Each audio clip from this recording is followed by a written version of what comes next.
Ladies and gentlemen, welcome to the Total Nonstop Podcast. As promised, we are here to do a recap of Clash of Champions. I do not have my original co-host with me tonight. We have a substitute. Everybody knows who this is, Mr. Gene Emerson. How are you doing, bud? Good. How are you doing tonight? I'm doing pretty good. Clash of Champions, like me and Gene was talking about earlier, was actually a pretty good pay-per-view. It's actually it's probably one of those pay-per-views that was probably wasn't supposed to be good. I knew there was going to be some kind of like little mix, something pretty good maybe towards the end of the pay-per-view. But the whole pay-per-view was not bad at all. So no, it was not bad. I know they didn't have what match? Didn't they? Wasn't there a match that was canceled? I forget now which match that was. I don't remember who it is, but I think they had a canceled match or two. We'll go ahead and move it on along. So we'll go ahead with the first match here. You had Shinsuke Nakamura and Cesaro versus the Lucha House Party. I think it was pretty obvious, kind of what I predicted would happen. Shinsuke Nakamura and Cesaro goes over here. That's right. Lucha House Party. Let's go ahead and talk about the tag team championships real quick because I want them to unify those belts. Oh, definitely. I think it would suit better. Instead of having two tag teams, you need one because just the way it is in the WWE right now, that would be the best possible suit because that would give you the most tag teams. Not every show has great tag teams. Like Raw has only a handful, and SmackDown probably has a little bit more than what Raw has in the way of tag teams. But if you unified them, it would be a lot better, and then they could jump to both shows. It'd be something like the women's tag team division. Right, it'd be just like the women's would, and I think it'd be a better fit. They're definitely lack of good tag teams in the WWE. I always say that's where you want to, if you're a tag team lover, to watch AEW because AEW has a stacked card of tag teams. Even if you don't agree with the rest of their product, there's no way that you can, in my eyes anyway, that you can argue how good their tag team division is over there. But to me, WWE has just always been like this. You know, we've talked about this before. Earlier 2000, somewhere around that time was the last time I remember taking WWE serious with their tag teams. It's been shit for years, and they've not done much with it for years. WWE has a bad habit too of either having a good tag team and splitting guys up, or throwing two guys together that never belonged together in the first place, and they were better off singles. They're really shitty on tag teams. I just don't know why. I don't know why they can't never get it together. But I like Shinsuke Nakamura though and Cesaro together. They're doing well. They're doing very well together as a tag team. And it goes back, though, to the 80s. Like, you look back in the 80s with the tag teams, you knew there was always that one guy that was going to break out as the T-star, but they didn't do it right away. They let the tag team form. They let the tag team do its gelling or molding up to that point. And then when it was like the legs were about to come out on it, that's when you took that guy, made him your single star. It happened with Brett, happened with Shawn, happened with a lot of guys. But, yeah, the tag team division has never been right since – was it Attitude Era when you had Edge and Christian, Dudley Boys, and that's why I say like the earlier 2000s, like right before the next era that pulled over. So you had a lot of good tag teams back then. Oh my God, you had the Hardys. You had there were so many, man. There were so many killer tag teams back then. It was unreal. Yeah. And now you just don't have it, and it's kind of sad because stars to me used to kind of come in. If they was kind of maybe a question mark beside them, they would always end up being a tag team. And I think that's where you got a lot of good tag teams from end up happening because of that simple reason. My only problem with this is with them being the tag team champions, I can't see Cesaro get a singles run. I can't see Shinsuke Nakamura get a singles run. But one would argue that their single runs have not been fantastic in WWE anyway. So this is like the closest that we're going to get without them kind of like shitting all over them, but them still having championships and them kind of being took for real. I kind of like the angle. Whoever come up with the idea when Sami Zayn showed back up and out like they was going to be all buddy again, and they were like, no. You know, they were like serious tag team. They're taking it for real. We're not about that clown shit. So I kind of like where they went with that. But other than that, we know they're not going to give them a good singles run. Not this year anyway, probably. So. No. Next, you had up with it could arguably, I've seen online, that could be arguably the match of the night. You had AJ Styles versus Sami Zayn versus Jeff Hardy in the IC title in the ladder match. Dude, this match was badass. It was. It was. The spot outside where Jeff Hardy come off the ladder and he hit out in front of that announce table, man, you could hear the thud, and I cringed a little bit when I heard the thud. It was so bad. A little trickery on I'll be honest with you, man, this went totally. Congratulations, WWE, because you did shock me with this match. It went totally a different direction than I thought it was going to go. I actually thought that somehow AJ would pull off the win here and come away with the IC belt. And that sneaky Sammy, that sneaky son of a bitch Sammy, with the handcuff, put the handcuff through the ear of Jeff Hardy, handcuffed him to the ladder. Man, that was awesome as hell. I cringed a little bit of that because I hate when they used his ear hose. Yeah. I'm pretty sure it didn't bother him none, No. No, because if you remember, Randy's done that before with the screwdriver. That was cringeworthy. Yeah, that was cringeworthy too. I didn't like that too much, man. But it was good, man. It was a great match. Sammy ends up handcuffing AJ's hands down to the ladder while AJ's halfway up, so he can't get loose. And Sammy grabs the belts. What are they really going to call him? The undisputed Intercontinental Champion. He had 2 belts.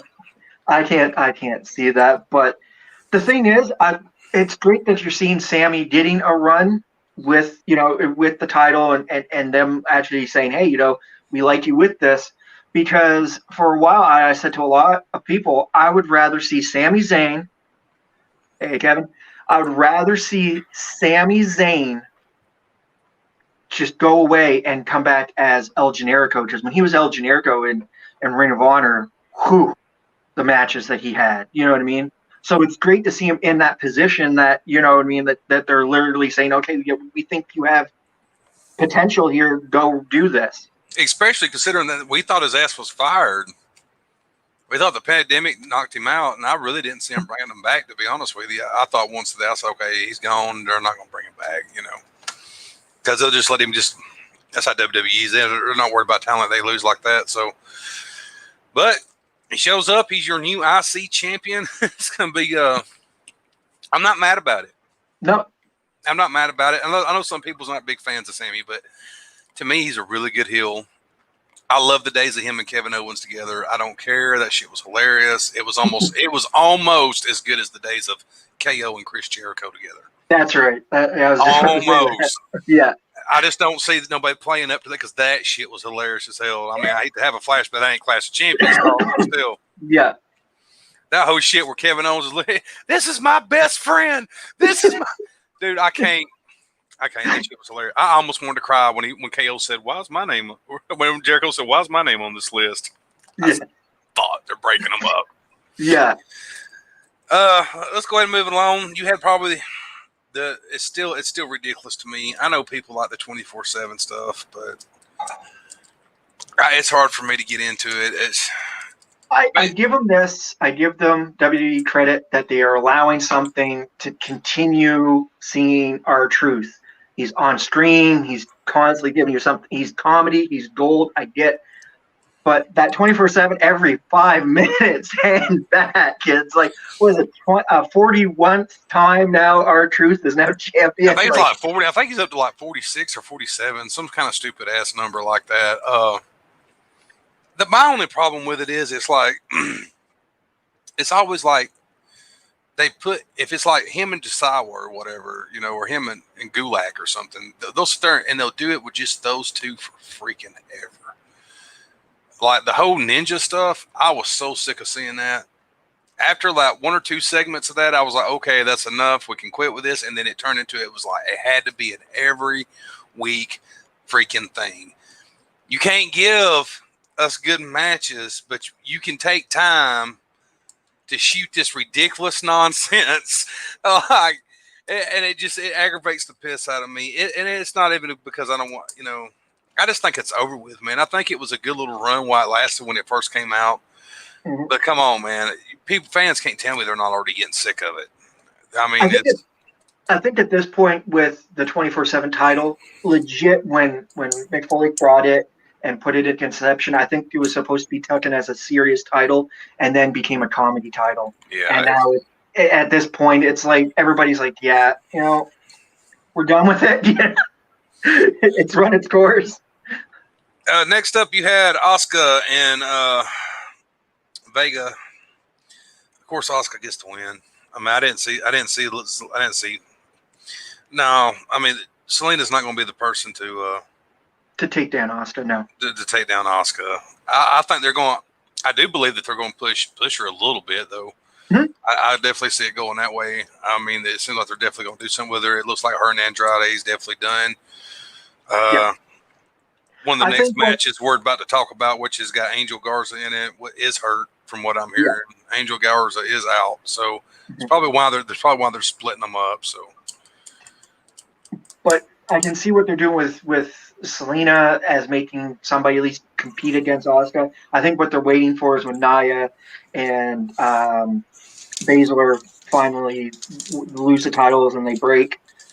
I think Baszler will be the next women's champion to go up against Asuka. I think that would be a better match. But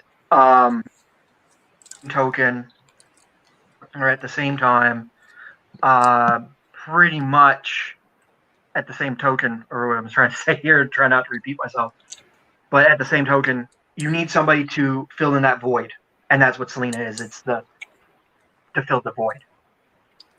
yeah, they don't have any women right now that's not tied up in something. You got, like everybody's in a storyline, and you got two of the women in it. Two of your key players are tag champions. So, yeah. So when it comes to the women's division, so she is just a filler. That's all she is right now. Mm-hmm. Next up, you have Bobby versus Apollo Crews for the 9th millionth freaking time. Maybe this is the end of it. I feel like Bobby hurt him pretty bad. Made him look pretty bad in that match. So, of course, Bobby gets the win. He's still the United States champion, and I do like the look of the new United States title. I'm starting to dig it. Oh, I love it, man. I love it when it's painted up. Yeah. Like after some of these custom jobs I've seen done on them and stuff like that. I love them that way. So, I'd have been pissed if they'd have given it to Apollo here. I think you keep pushing Bobby, you keep pushing the Hurt Business, and keep doing it. The Hurt Business to me is the hottest thing. Oh, they're hot. Sure. They're hottest. They're flaming hot right now in WWE. Mm-hmm. And I'll take an old term from Dusty Rhodes. They're white hot. They are white hot. They're the thing right now. Hot. And I was really hoping here, honestly, I was hoping Ricochet was going to flip. I don't know. I just had a feeling. I was like, because he gave Apollo like this look a couple of times when they were coming to the ring, and I was like, because sometimes a wrestling fan, I look for shit like that because sometimes they'll give you a little telltale a little bit, and I look, and he just kept giving him this weird look, like the hell with you, man. Like he just had this look on his face, like what's up, bitch, or some shit, and it didn't go that way. And especially like when Alexander got outside and got in his face, actually, like the other day, I thought, yeah, they're about to flip Ricochet. They didn't flip him. No. I think it'd be a cool fit. It would work. It would be a legit fit because Ricochet needs to have that chip on his shoulder. Needs to look like, you know what I mean? He needs to look like something, man. They are just bury. I hate using that word. I ain't gonna use the word bury, but they're hurting him over there. All right, man. Let's go on to next, which what I was talking about. You had the Street Profits versus Andrade and Angel Garza for the tag straps. I thought I read somewhere that they were supposed to actually win the belts from the Street Profits. I don't know if Angel Garza getting hurt in that match they called an audible on it or something, and decided to let the Street Profits retain.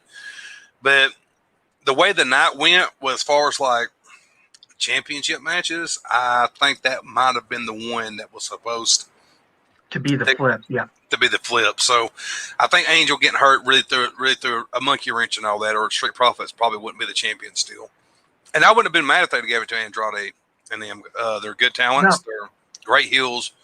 I think that was a tag team that they wasted a lot that they could have used in other ways that they didn't ever really fully push. Now you got Angel, you got him hurt. So that's probably the end of that tag team. That's the way that goes. So yeah, and they're going to push Angel or Andrade, and it'd probably be a perfect time to take Andrade and put him to a run for like the United States title. Some of the low key title. and at least try to build him. If you're going to build him to be your next guy to take on Drew McIntyre, maybe that's how you work it. Yeah, and let's not forget they got the draft coming up. That's right. You could easily send him to SmackDown and put him in the hunt for that IC or That's right. whatever the case may be. Let's talk a little bit of news. I've seen posts that, of course, some of these posts get a little out of hand as far as like this inside stuff about Vince McMahon giving up on wrestlers and stuff like that. Saying, Vince is giving up on this guy or Vince. But the rumor is that Aleister Black will be repackaged, sent back to NXT because he is not fitting what Vince McMahon wanted. His character don't Vince. And the first thing went through my mind, I was like, well, that was stupid because did you not watch the show and understand what he was before you called him up? And the next thing is that you write the fucking story, dude. Like, why? What is the problem here? Aleister Black is good enough that you probably, if you would have approached him and actually gave him the real legit story of how you wanted this character to be portrayed, yeah, I don't see why he couldn't have pulled it off. So let me get this right. You kill his title run. You bring him up to shit on him. You've done nothing with him since he's been there. You've not utilized him and made him a serious character since he has showed up. Aleister Black was a badass on NXT. He was dominating. Like, he was there for a while. I mean, he was just killing folks. I mean, pretty much he was, to me, for NXT, he was like their version of the Undertaker, if you want to sort of put it. He had the spooky gimmick. He had the lights. He had the music. Everything's working in his angle. You try to bring that angle over onto Raw, and people get it. The fans are getting it. But you're just booking him in the wrong type of matches. You're not setting him up. If they had booked him in as soon as they brought him over to Raw and booked him into something in the United States title run, or at least something in that position where let's say future is heavyweight title or whatever, he would have looked a lot better. But you give him nothing to work with, then you make him a victim of the Monday Night Messiah. It just don't work. And they could have really played off that the right way. They still could have pushed Seth, gave Seth his way, made Seth look strong, where he jumped, where he beat the hell out of him and messed him up. But they could have pushed Aleister more into his dark side, and then when he came back out, he'd been unstoppable again. There's always a way to play a story gimmick. That's why I don't understand why they're having so much problems. I don't know if they're hiring jackasses from NBC to write their shit or what's going on over there, but it's completely freaking terrible, man. Yeah. All right, we'll move it along. But still, the Street Profits are still your tag team champions. We'll move along. You end up having what was supposed to have been Bayley versus Asuka in this match. Of course, Bayley gets herself disqualified, and of course, Banks comes out and they have a good little tussle. So, let me say this. I am not a Sasha Banks fan by no means. I do not like Sasha Banks, but WWE has actually done their job here. They have actually gave Bayley to me to the point that I'm sick of Bayley, and I actually want to see Sasha beat her and take the belt for a little while. Just because I am so sick of seeing Bayley. Like, they did her job, and I ain't even going to give Bayley too much credit here, but she is a good heel. She is a good heel. I think the whole gimmick, though, of her looking like, I hate to say this, but Joan of Arc gimmick that they've given Bayley, and she's holier than thou, the dose straps and all that. It got everybody. It got underneath everybody's skin. It did what it needed to do, and now it's got you invested on wanting Sasha Banks to finally shut her up, take this title away, and so we can at least get something. We could see if there's some other story that can be developed from here. Right. I think they kind of dropped the ball just a little bit on the heel flip. I mean, not on the heel flip, but when she flipped on, I ain't gonna call it a heel flip because they were both heels. But when she flipped on Sasha, I think they kind of dropped the ball a little bit. I think it should have had more merit to it than that. I feel like she should have just totally cost her the belt, and then like laughed in her face and then knocked the shit out of her or something. Yeah. Like really made you go, "Oh, you bitch. Like Yeah, that was cold as hell. But yeah, they didn't do that. They kind of, I'm going to help you up and help you outside. And then she jumped her while she's hurt. I mean, I knew when I seen her going there to help her up, I was like, well, here it is, finally. It only yeah. took like 3 or 4 months in the damn making, but we're finally going to pull the trigger on it because I knew it was coming. But yeah, I would like to see Banks maybe win it. And actually, I kind of hate giving that girl any kind of praise. But I feel like she has paid enough dues that she deserves to have a title and not lose it on her first title defense. Yeah, I'd like Because to see Banks have it, Sasha Banks. You give her, like Alana or somebody to defend against the first time, and you start creating a rivalry between Sasha Banks and Lacey Evans. And I think that would Lacey Evans is at that point and at that time now that she needs that title run, and that would be a perfect way to do it. But you don't just completely shit on Sasha Banks and just she gets the title and then you drop it over to somebody else the next day. right.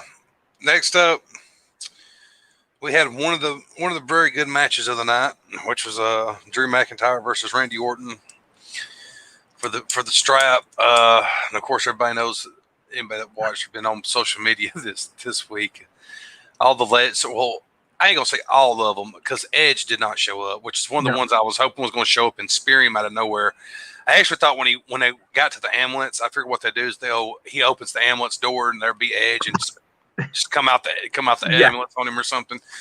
But it didn't work out. Edge didn't show up, but of course you did get Ric Flair, who showed up, who was actually driving the ambulance.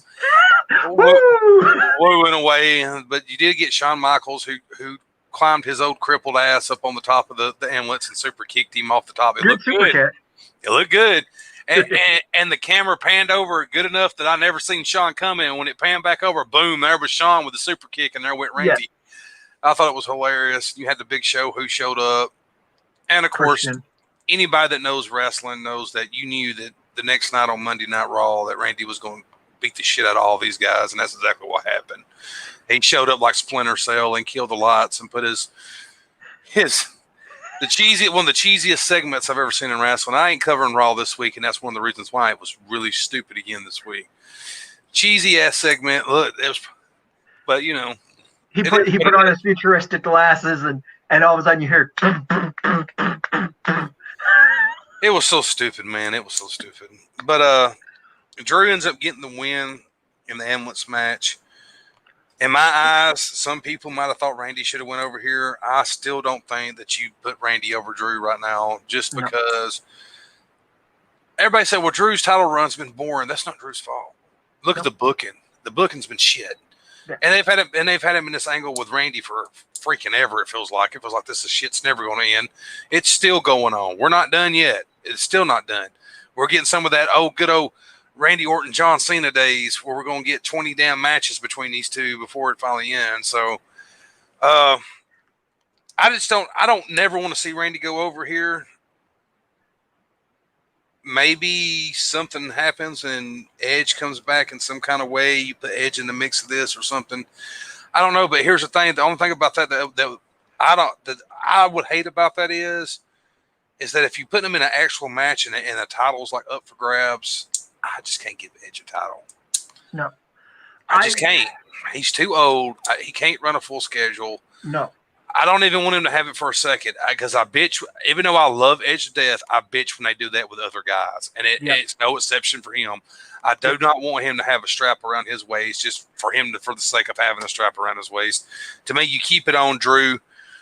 You can even go as far as Drew beating them both in a three-way or something like that. You could even go as far as just making a fatal four-way, throw Keith Lee in there because they've already had that triangle point with Keith Lee, Randy, and Drew. You throw Edge in the mix, you made it a fatal four-way, and Drew still gets over. It makes Drew look like a beast. It makes the three other competitors. It will get everybody over at the end of the day, and then it succeeds on what you're trying to do.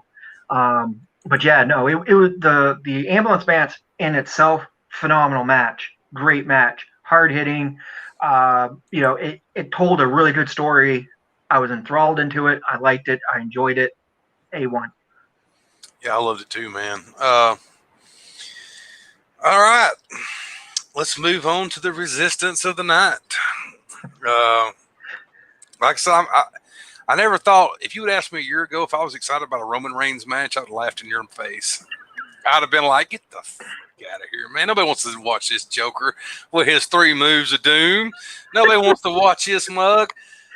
Oh my God, I couldn't If stand somebody him, had dude. told me coming from the future to way back when Roman was starting, and there's be, oh, Roman's going to be, they're going to do a great heel turn, and he's going to be facing Jey Uso, I would have laughed in their face, going, Jey Uso, he's a tag team dude, boy, he ain't never going to get a singles run at a heavyweight championship. Like, what are you talking about?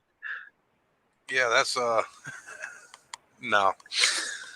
But to bring it back to my point, they have really been doing a great job with this. I don't know if it's because Paulie's got his hand in it, or somehow Roman Reigns was a mastermind this entire time. I never knew it. But whoever is coming up with these concepts is getting really, really smart with it. Basically, we all knew what was going to happen. We knew that Roman was going to get the win, but it's the way he got the win. He beat Jey Uso within an inch of his life.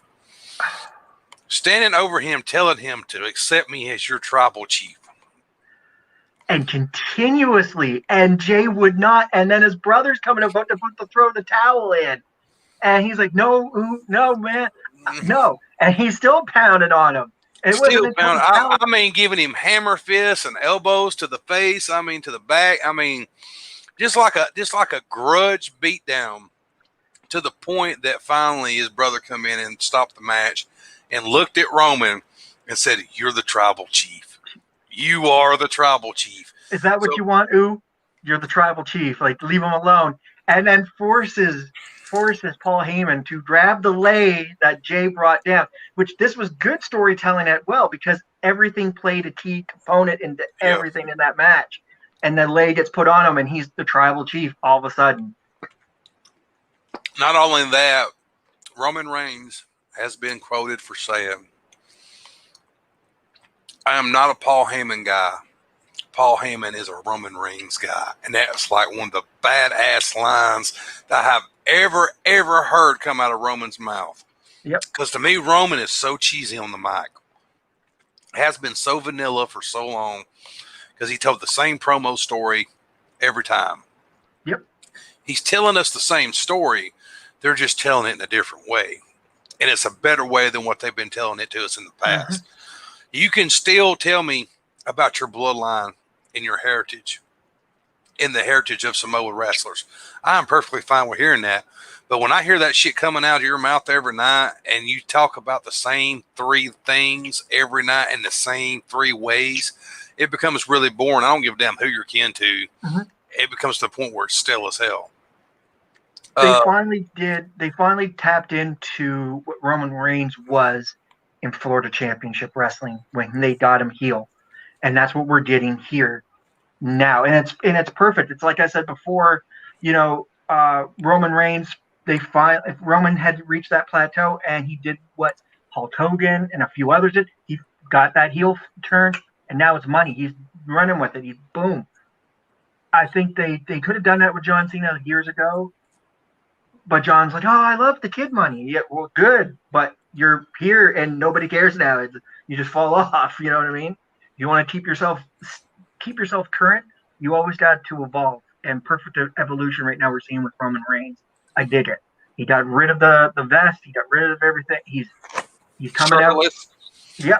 I do feel like he needs to do something with the pants he wears. Yeah. They look a little goofy without the vest. Like it doesn't go together as good.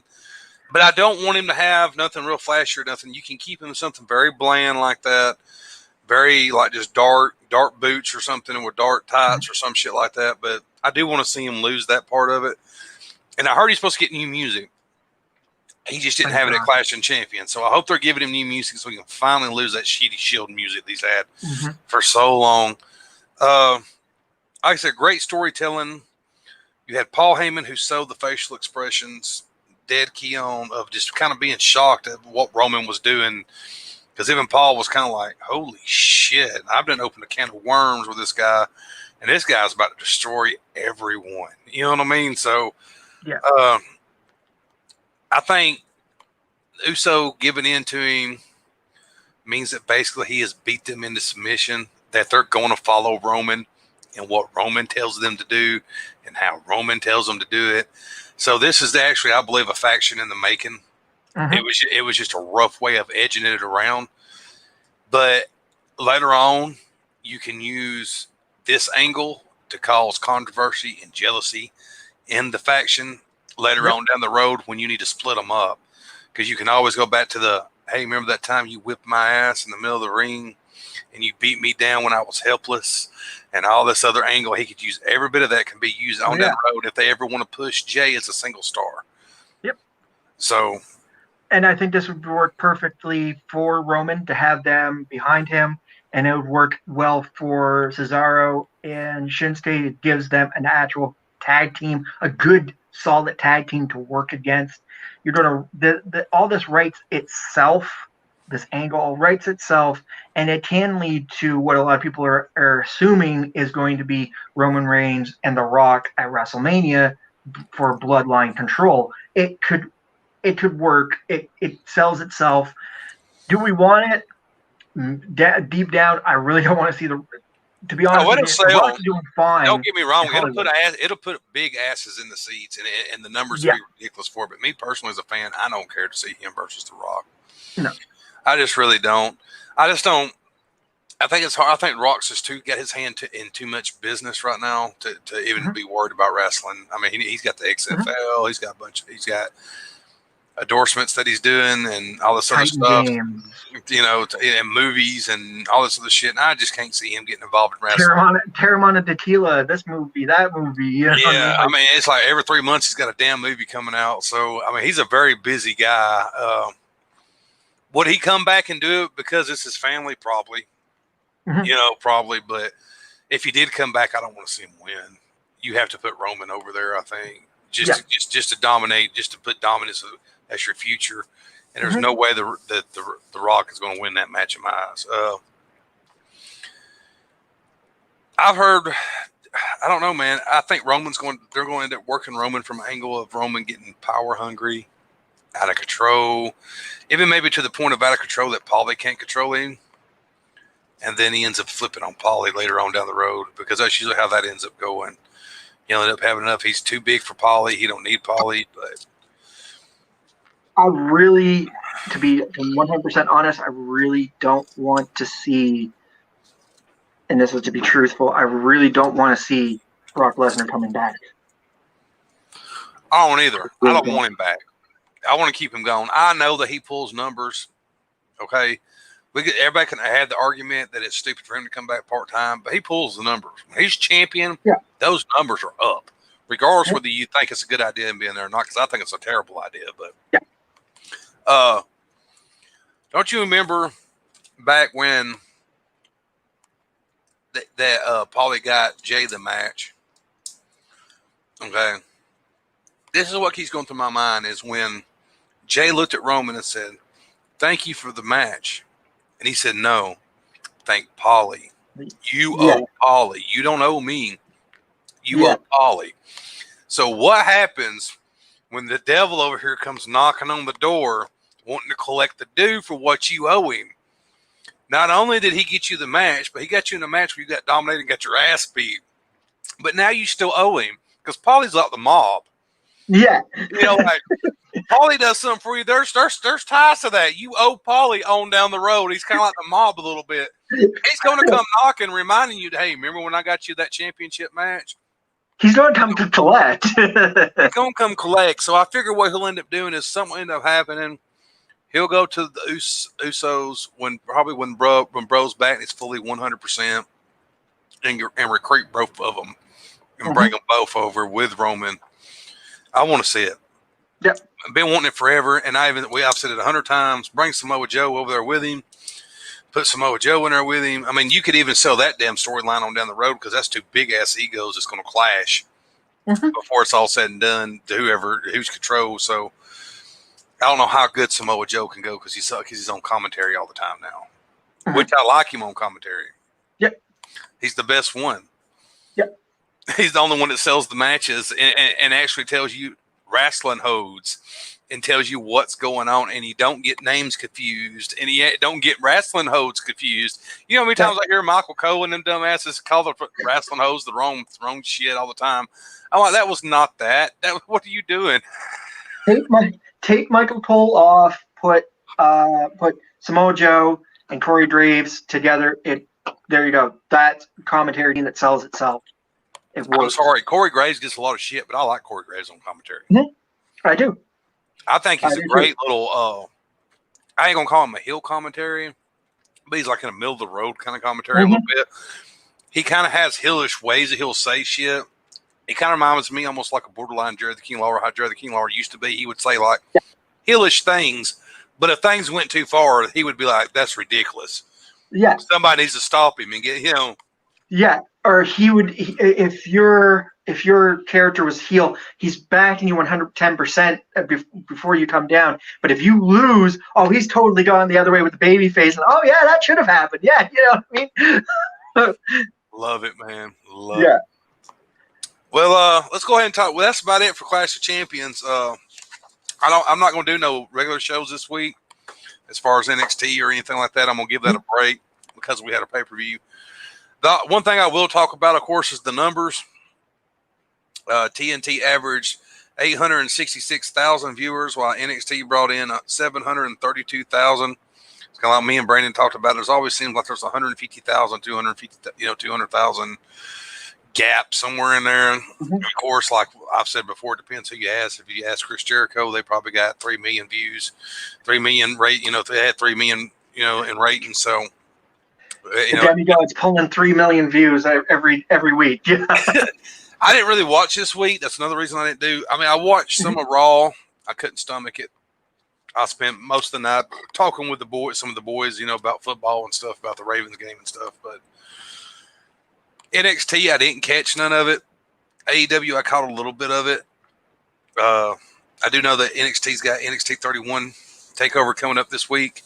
It's going to be pretty interesting. If people think Kyle O'Reilly versus Finn Balor is not going to be a fire-ass match, then you don't know wrestling, Jack. Because I promise you, I have seen some real negative comments about this match because this is the main event. Are you kidding me? Kyle O'Reilly versus Finn Balor. Telling you, man. Telling you. If it's a shitty match, I'm going to be damn shocked because I believe it's going to end up being a four-star match. Kyle O'Reilly's about to show you how he can shine if he was a single star. That's right. He has to come out and do something. Finn Balor has to do something. He just won the title. It's got to be a good match. It's one of those times when I can look and go, like, Kyle O'Reilly and Bobby Fish in Ring of Honor were awesome. But there were many matches where you had Kyle O'Reilly by himself, even in Japan. Phenomenal wrestler. Same with Finn Balor. Phenomenal. So you're going to get gold, and people just don't see it yet because they've seen of Kyle O'Reilly in NXT is him air guitaring and in tag team matches and just barely getting over. This is his time to shine. And I know if anybody's going to tell him that, it'll be Triple H. Triple H will tell both of them, it's your time to shine. Go run with the ball. Show them what you can do. Last topic before we go. I've seen some rumors going around that Storm was supposed to sign with WWE, but because of the C19, it eventually did not happen. How do you feel about Storm coming to WWE? Because I think it would actually not work out. And that's just because of their recent history of pulling guys like that over. I've seen guys say, well, bring him back and put him with Bobby, and they make beer money again. And I just don't think beer money works in WWE. No. You can't relive all those things through WWE because they don't ever work out correctly. I mean, look at Finn Balor's Demon. Yeah. Yeah. And just to say, like, if you bring James Storm over and then try to create beer money, if you were going to pull it off, I would not put it on Raw for sure because it wouldn't go. It just wouldn't fit with what Raw is. Maybe NXT. It would fit either in NXT or you might get it over on SmackDown, and that's a might. Yeah, that's a hard might to get it over on SmackDown.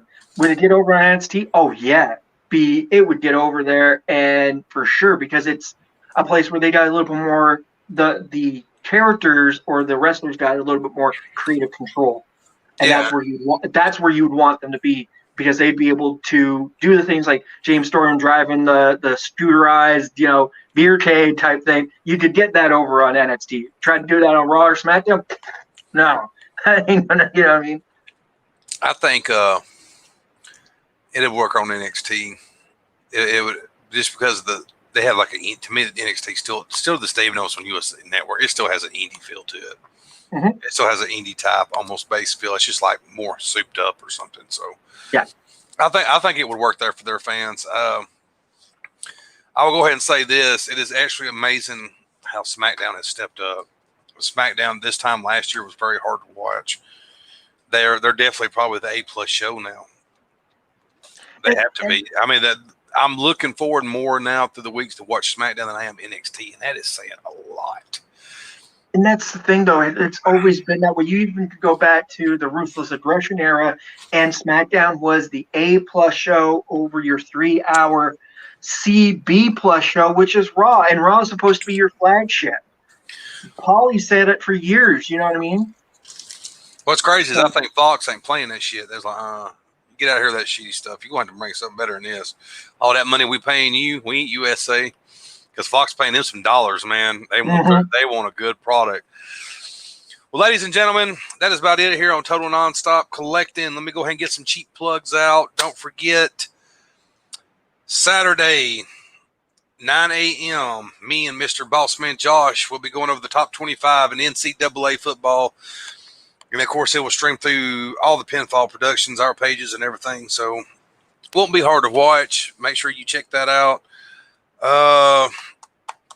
Make sure you like us on YouTube and subscribe. Make sure you follow me on TikTok, Twitter, Instagram. I've got it on all of them. So it's Total Nonstop Inc. is trying to pop off. So we're definitely got 3 or 4 different things going on, and being in with Pinfall Productions has made it even bigger and made it even better. So don't forget, let's see, what night's the Paradise Shift? It's Wednesday at 10 o'clock Central Time. Well, my time here in lovely Canada would be 11 o'clock Atlanta time, but yeah, 10 o'clock Central. You can catch us right here on the Pinfall Network and all pinfall places. It's Paradigm Shift on YouTube and also on Facebook. And we talk about everything and anything professional wrestling just like this, pretty much. So yeah, you can if anybody's out there interested, I mean, between Pinfall and all of us guys, we got about a little bit of something for everyone. I mean, I've got everything. I've got a collection page. I've got a football page. We got wrestling podcasts. We got pro football podcasts. We got college football podcasts. I mean, we got about all of it. So if you're a fan of podcasts, and I think we probably got a show here that somewhere you're going to like. So, and we can't forget about William Morgan, who does his show on Saturday, which will be coming up called the Geek Gauntlet and Running the Gauntlet. So check them out. That's always another good show. And like we like to do shameless plugs, so we'll shameless plug, where we all started from. We have to give love to WRS Kevin Rodriguez, because he's probably helped every single one of us in some shape or form, had our hands. Yeah, if I've ever got a question about streaming or podcasting or something like that, I'm like, hey, Kevin, hey, yeah, you're a whole lot deeper in this than I am, buddy. So, Kevin's I could only hope and dream to reach the heights that Kevin has in the podcast business. So, All right, guys, much love to everyone, and we'll catch y'all guys next week.